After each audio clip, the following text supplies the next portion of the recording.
तो ओलंपिक्स 2024 के quarter finals तय हो चुके हैं। जो सबसे महत्वपूर्ण मैच है, मेरे ख्याल में वो है जोकोविच और सित्सिपास के बीच। अब भारत के हिसाब से यह मैच रात के 10:30 बजे शुरू होगा और क्योंकि फ्रांस में यह शाम को होने वाला है, इस वजह से भी काफ़ी फ़र्क पड़ेगा। और जोकोविच और सित्सिपास दोनों ही खिलाड़ी स्ट्रॉन्ग खिलाड़ी हैं, मजबूत हैं।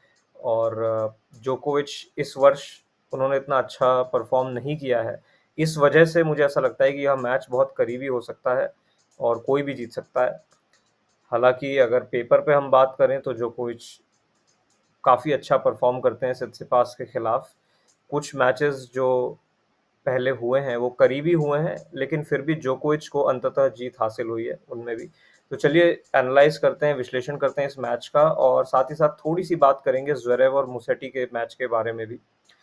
तो शुरू करते हैं, सबसे पहले हेड टू हेड की बात कर लेते हैं।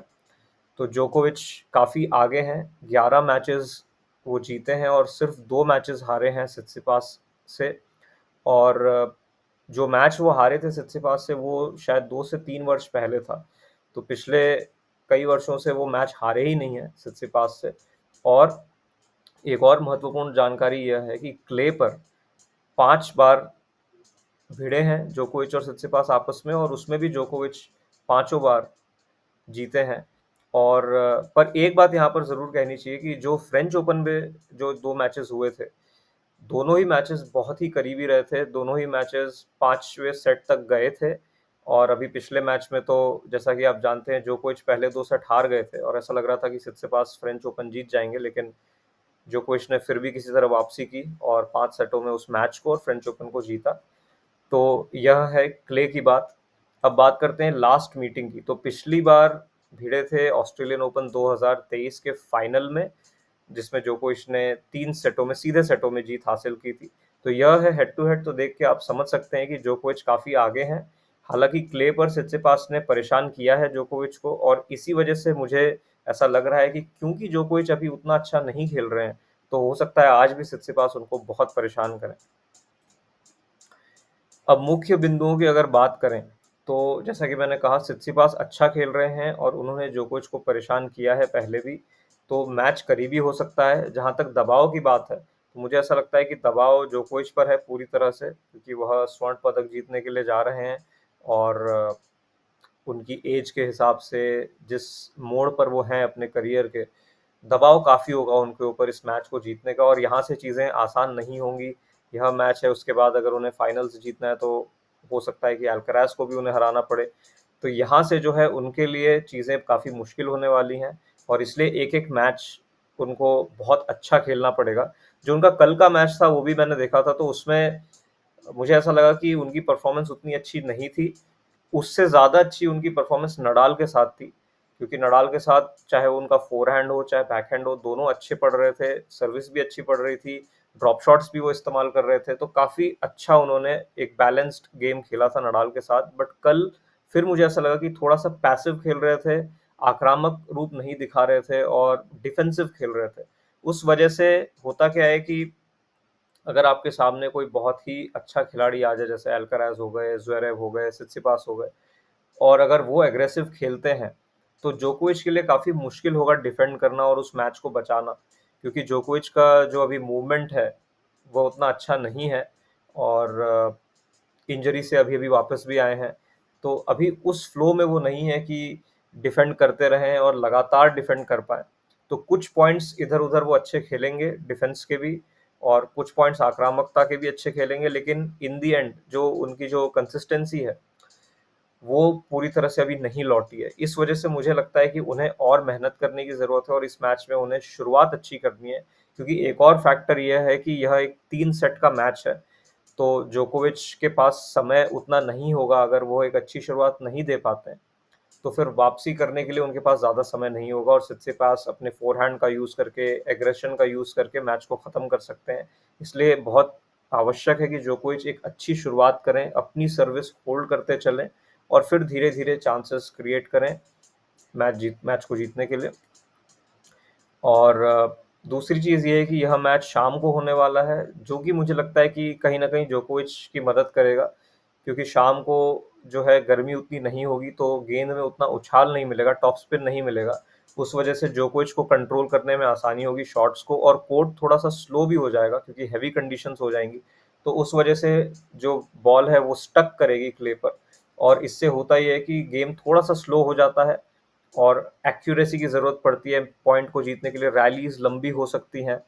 तो उस सब में जोकोविच को महारत हासिल है। आपने देखा होगा जोकोविच और नडाल के भी जो मैचेस रात में हुए हैं फ्रेंच ओपन में, उसमें जोकोविच ने हराया भी है हाल ही में नडाल को फ्रेंच ओपन में, और वह इसीलिए हुआ था क्योंकि नडाल के जो शॉट्स हैं वो उतना उछाल नहीं ले रहे थे, और जोकोविच को उस तरह का खेल पसंद है जिसमें वो रैली करके अपने हिसाब से पॉइंट को कंस्ट्रक्ट कर सकें और आक्रामकता कब दिखानी है वह वो खुद तय कर सकें। तो यह फ़ायदा होगा, और अगर जो है रूफ बंद हो जाता है वर्षा होने के कारण, तो उससे भी मुझे लगता है जोकोविच को फ़ायदा होगा, क्योंकि जब हवा तेज़ चलती है या असीमित जो बाउंस होता है, तो थोड़ी-सी भी अगर अनसर्टेनिटी रहती है तो जोकोविच को परेशानी होती है। हाल ही में, पहले ऐसा नहीं होता था, बट हाल ही में उनके मूवमेंट को लेकर उन्हें काफ़ी परेशानी होती है। तो इन सब चीज़ों से अगर रूफ बंद हो जाता है और शाम को मैच होता है, जो कि हो रहा है, तो उससे फ़ायदा होगा जोकोविच को। एक और चीज़, जैसा कि मैं पहले ही कह चुका हूँ कि जोकोविच उतना अच्छा नहीं खेल रहे हैं, तो बहुत ज़रूरी है कि वो अपना ए गेम आज लेकर आएँ, नहीं तो सित्सिपास उलटफेर कर सकते हैं। और यह चीज़ को भी याद रखना चाहिए कि जोकोविच ने इस वर्ष किसी भी टॉप 10 खिलाड़ी को नहीं हराया है। हालाँकि शायद सित्सिपास अभी टॉप 10 में नहीं है, लेकिन टॉप 10 के करीब हैं और पहले रह चुके हैं। तो एक अच्छा टेस्ट होगा जोकोविच के लिए कि वाक़ई उनका फ़ॉर्म अभी किस लेवल पर है। और अगर टैक्टिक्स की बात करें तो जोकोविच को आक्रामक खेल दिखाना होगा। ऐसा भी नहीं जैसा उन्होंने अल्कराज के साथ दिखाया था कि वो शॉट्स मारते चले गए लगातार और अनफोर्स्ड एरर करते चले गए, ऐसा नहीं है। अगर उनसे गलतियाँ हो रही हैं तो उन्हें एक बैलेंस बना के चलना होगा। स्लाइस का उपयोग वो कर सकते हैं, चाहे वो अप द लाइन हो, चाहे क्रॉस कोर्ट हो, जिससे उनको फ़ायदा होगा पॉइंट को न्यूट्रलाइज़ करने में, और कोशिश कर सकते हैं कि सित्सिपास के बैकहैंड पर ज़्यादा से ज़्यादा जो है वो शॉट्स को मारें, क्योंकि अगर हेवी कंडीशंस हैं तो सित्सिपास उतना एग्रेसिव नहीं खेल पाएँगे। और जहाँ तक सित्सिपास की बात है, तो उन्हें फ़ोरहैंड अपना ज़्यादा से ज़्यादा यूज़ करना है, बैकहैंड रन अराउंड करके फ़ोरहैंड बनाना है और एग्रेसिव खेलना है, और नेट पर आने से वो डरते नहीं हैं, तो नेट पर आकर पॉइंट्स ख़त्म कर सकते हैं। तो सित्सिपास के लिए स्ट्रैटेजी बहुत क्लियर है, बहुत साफ़ है। जोकोविच का हमें देखना है कि गेम उनका किस लेवल पर है और आज कैसा वो प्रदर्शन करते हैं। तो प्रेडिक्शन की जहाँ तक बात है, मुझे लगता है कि जोकोविच के लिए यह बहुत महत्वपूर्ण है पूरी प्रतियोगिता, और अगर वह अच्छा खेलते हैं तो वह जीत सकते हैं, और इसी वजह से मैं ऐसा मानता हूँ कि शायद जोकोविच इस मैच को जीत जाएँ। लेकिन मुझे कहीं न कहीं एक ख़्याल मेरे मन में यह भी आता है कि सित्सिपास अगर अच्छा खेल रहे हैं आज और जोकोविच उसी तरह खेल रहे हैं जैसा वो कल खेल रहे थे, उतना अच्छा नहीं खेल रहे हैं, तो मुझे ऐसा लगता है कि सित्सिपास के पास बहुत चांस है। और ओलंपिक्स में पहले भी ऐसा देखा गया है कि डेल पोट्रो हो, चाहे ज़्वेरेव हो, इन्होंने जोकोविच को हराया है। तो अगर थोड़ा-सा भी आक्रामक खेल यह दिखाते हैं और जोकोविच मूवमेंट में स्ट्रगल कर रहे हैं, और अगर उनके अनफोर्स्ड एरर ज़्यादा हो रहे हैं, तो मेरे ख़्याल में सित्सिपास भी जीत सकते हैं। तो बहुत ही करीबी मुकाबला होगा ये। मैं जाऊँगा जोकोविच के साथ, अंततः उनको जीत जाना चाहिए, लेकिन फिर भी उलट-फेर भी हो सकता है। तो यह था विश्लेषण। बहुत-बहुत धन्यवाद।